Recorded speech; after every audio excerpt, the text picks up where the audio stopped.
Bonjour à tous et bienvenue dans ce Morning Bull Live, c'est le dernier jour du mois de mars, nous sommes donc le 31 mars, demain c'est le 1er avril, ce sera la dernière vidéo de la semaine, parce qu'après c'est le week-end de Pâques, 4 jours de congé, 4 jours de vacances, 4 jours sans marché, sans bourse, ça va nous changer un tout petit peu. Il faudra noter quand même que tous les marchés ne sont pas fermés vendredi, et tous les marchés ne sont pas fermés lundi aussi, il y a un peu un switch entre les deux, mais en tout cas, pour ce qui est de la Suisse, vendredi et lundi c'est fermé, tout le monde descend à Rome, et c'est parti pour un week-end prolongé ou presque. Mais en attendant, il reste encore 2 jours à faire, 2 jours à traiter. Ce matin, on entame une journée un petit peu calme. De nouveau, les futurs sont hyper calmes. Les marchés asiatiques sont un petit peu en baisse. Et globalement, ce qu'il faudra retenir hier, c'est qu'on attend et on hésite du côté des États-Unis. Par contre, on est over optimiste en Europe. Tout va super bien, on dirait presque que les spring break américains sont arrivés sur les côtes allemandes.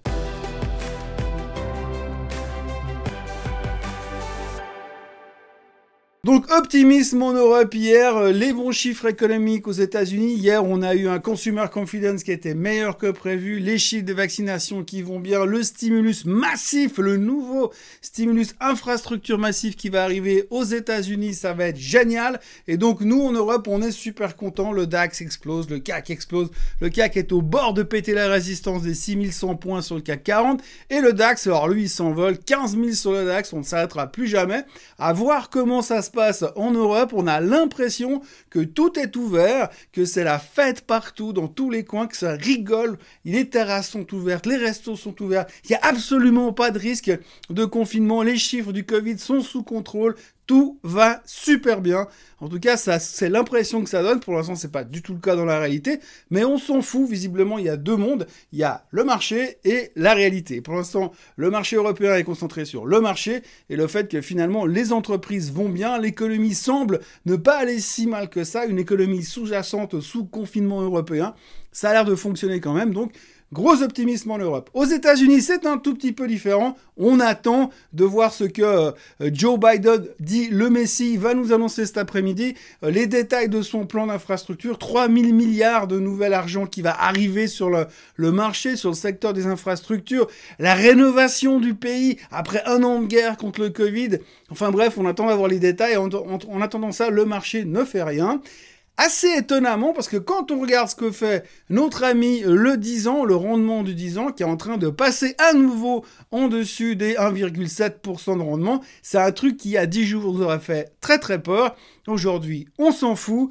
Tout va très bien, mais on tient pour l'instant. C'est pas l'euphorie aux États-Unis. On est toujours un peu dans notre thématique. On cherche la value et on évite la croissance pour le moment.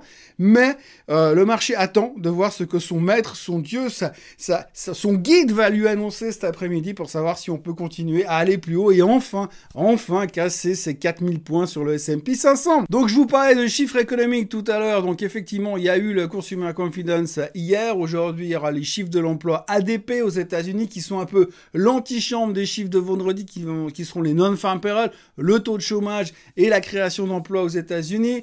On aura également le Chicago PMI, on aura le chômage en Allemagne, on aura le CPI en France, on aura la consommation en France également. Donc pas mal de chiffres économiques qui vont arriver ces prochains jours. On espère que ça va continuer à pousser dans la bonne direction. En tous les cas, pour l'instant, ce qu'on nous a montré, c'est que les économies se portent relativement bien. Affaire à suivre pour le moment. On revient sur l'affaire Archegos puisque c'est le truc du moment. Donc alors, vous avez vu, on va pas revenir sur cette histoire d'appel de marge et cet effondrement du fonds. Alors ce qui est assez intéressant, c'est que le manager n'est pas encore pour l'instant, se fait pas insulter. Il y a même ses anciens copains qui disent que si jamais on leur proposait, eux, ils réinvestiraient avec. Bon, il faut savoir dans la finance que quand vous prenez une claque monumentale sur un fonds, vaut mieux s'en prendre une grosse. Et en général, les gens reviennent assez facilement avec vous, ce qui est assez étonnant.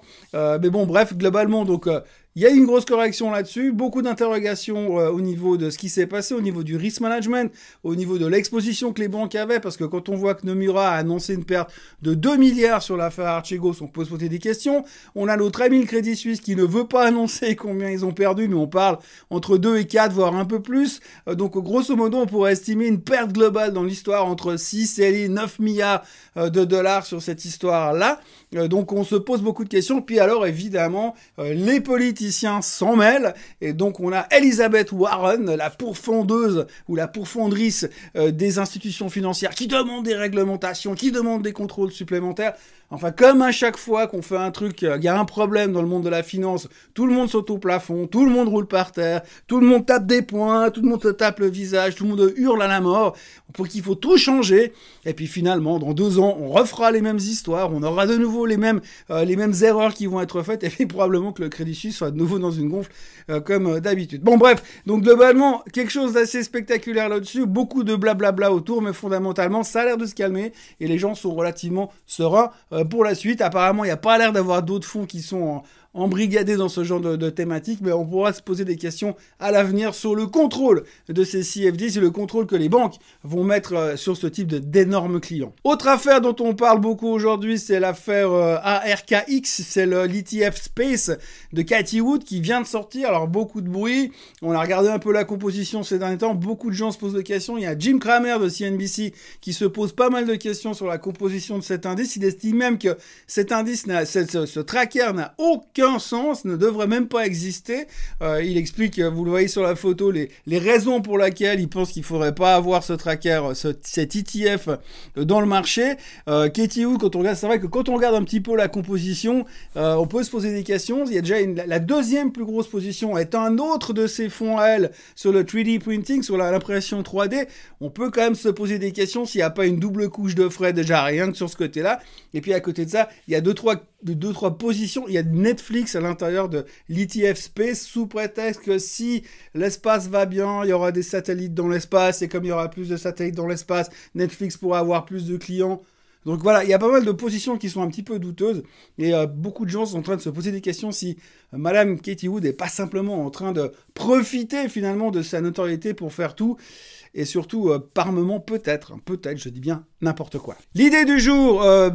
il n'y a pas grand-chose qui se passe en ce moment, il y a beaucoup d'optimisme, on a vu que le SMI allait relativement bien, que les défensifs se portent relativement bien, on a vu aussi que ces derniers temps Novartis s'est un petit peu réveillé. Alors moi je vais me reprendre l'autre pharmaceutique qui ne veut pas bouger, Roche ne veut pas avancer pour l'instant, à chaque fois qu'elle revient sur les 300, 302 francs suisses, elle remonte en général jusqu'à 313, je suis persuadé qu'un de ces quatre, elle va démarrer en direction des 330, 335, donc c'est quelque chose qui m'intéresse assez, sans compter que les derniers résultats de Roche étaient très bon. Alors on a vu ces temps que c'est pas forcément un gage de performance d'avoir des résultats très bons, mais à un moment donné on va quand même s'en rendre compte.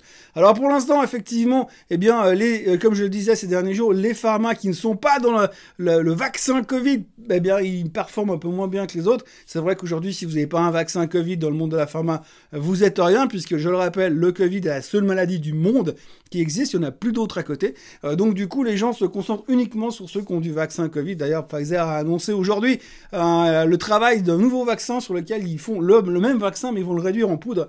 Donc à la place de vous l'injecter, vous pourrez le sniffer. Donc, tout ça pour dire que je pense qu'il faut acheter du bon Roche sur les niveaux des 300 francs suisses. À la limite, ceux qui sont pas super à l'aise avec le trading en ce moment, j'irai vendre des poudres. Vous prenez du 300, du poudre 300 en 6-9 mois. Il y aura un petit peu de volatilité. C'est pas l'euphorie non plus. C'est pas un tech stock, mais vous avez un peu de vol. Vous vendez des poudres à 6-9 mois et je reste convaincu que là-dessus, il y aura une performance relativement intéressante, ou alors un prix d'entrée super intéressant sur une boîte qui fonctionne juste méga bien. Donc, voilà, plutôt positif sur Roche. Je mettrai évidemment un stop comme sur n'importe quelle position, quelque chose comme 3, 4, 5% plus bas, les 5% plus bas sur Roche. Mais autrement, je pense que pour un investisseur, il n'y a vraiment pas de souci à se faire, et je reste convaincu qu'on aura des très très bonnes surprises à la hausse sur Roche ces prochains temps et ces prochains mois. Ce qui me mène à la question du jour. La question du jour, c'est justement quelqu'un qui me dit j'ai acheté des calls Roche depuis 10 jours avec une échéance au mois de juin et ça marche pas très bien et j'ai le même problème sur Crédit Suisse, qu'en pensez-vous? Alors qu'est-ce que j'en pense? Alors deux choses différentes. La première chose, sur Roche, je viens de vous le dire, je suis plutôt positif. Alors après, acheter des calls, c'est toujours une question de timing. C'est clair que si vous avez acheté des calls à 313, qu'aujourd'hui elle est à 303, puis qu'elle met 2 mois pour remonter à 330, ça risque d'être difficile au niveau volatilité et impact derrière. Néanmoins, à ce niveau-là, je serais pas non plus trop inquiet. Je serais pas surpris qu'on ait des bonnes surprises sur Roche, comme je viens de le dire.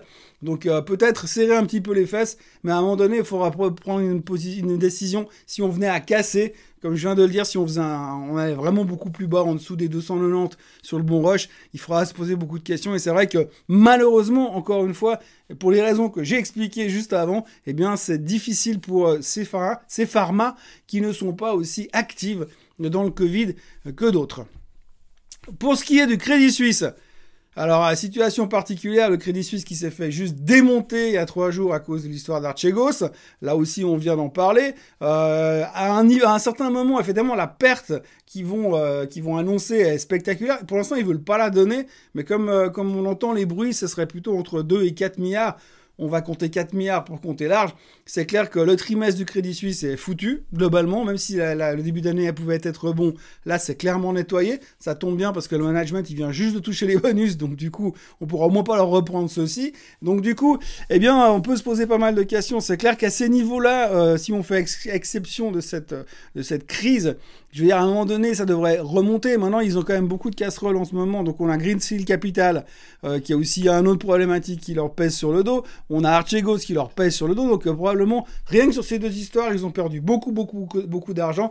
Il va falloir quand même un petit peu de temps pour que la confiance se restaure. Alors, des calls, difficile à dire.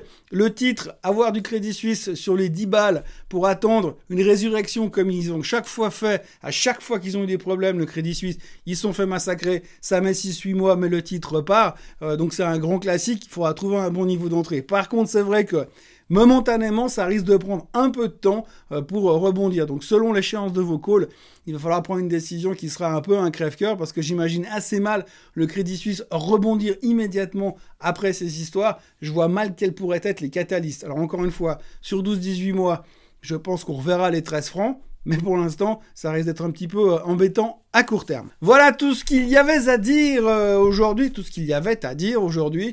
merci encore une fois d'avoir été avec moi aujourd'hui. N'hésitez pas à vous inscrire, n'hésitez pas à liker ces vidéos, n'hésitez pas à les partager, qu'on soit de plus en plus nombreux sur cette chaîne Suisse Côte Suisse.